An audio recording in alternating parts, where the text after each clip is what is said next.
So என்னோட name Rizwana. நான் ஒரு கம்ப்யூட்டர் சயின்ஸ் டீச்சரா ஒரு 7 இயர்ஸ் இருந்தேன். ஆஃப்டர் மை மெட்டர்னிட்டி எனக்கு ஓனா ஏதோ பண்ணணும், செல்ஃபா பண்ணணும். எனக்கு இந்த 9 to 5 ஜாப்ல பெருசா இன்ட்ரெஸ்ட் இல்லை. ஸோ அப்படி நான் சர்ச் பண்ணிட்டு இருந்தப்போ கிராஸ் ஆகி வந்ததுதான் சோஷியல் ஈகிளோட ஆட்.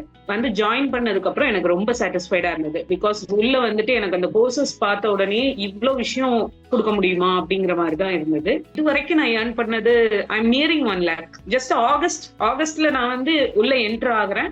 ஆகஸ்டோட எண்டுக்குள்ளேயே நான் ஒரு 30,000 ஏர்ன் பண்ணிட்டேன். இப்ப செப்டம்பர்ல அதே கிளைண்ட்ஸ் என்னால ரீட்டைனரா மாத்த முடியுது. 2-3 கிளைண்ட்ஸ் நான் திருப்பி ஆன்போர்ட் பண்ணியிருக்கிறேன்.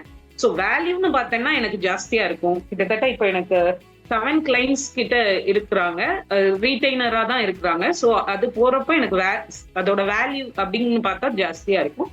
நான் பை அமௌண்ட்டா நான் கலெக்ட் பண்ணது வந்து I'm nearing 1 lakh. Super. Revenue overall அப்படின்னு பாத்தீங்கன்னா எப்படி ஒரு 3 lakhs ஆவது இருக்க வாய்ப்பு இருக்கு. கூட இருக்கும் ப்ரோ.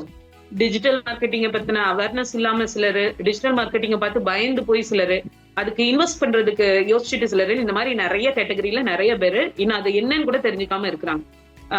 எனக்கு இங்க சோஷியல் ஈகிள்ல சொல்லி கொடுத்த மாதிரி அதை நம்ம ப்ராப்பரா அவங்களுக்கு எஜுகேட் பண்ண மட்டும் நம்ம ரெடியா இருந்தா போதும், நிறைய மார்க்கெட்டை நம்மளால அக்யூர் பண்ண முடியும் அப்படின்னு நான் இப்போ பிலீவ் பண்ணேன்.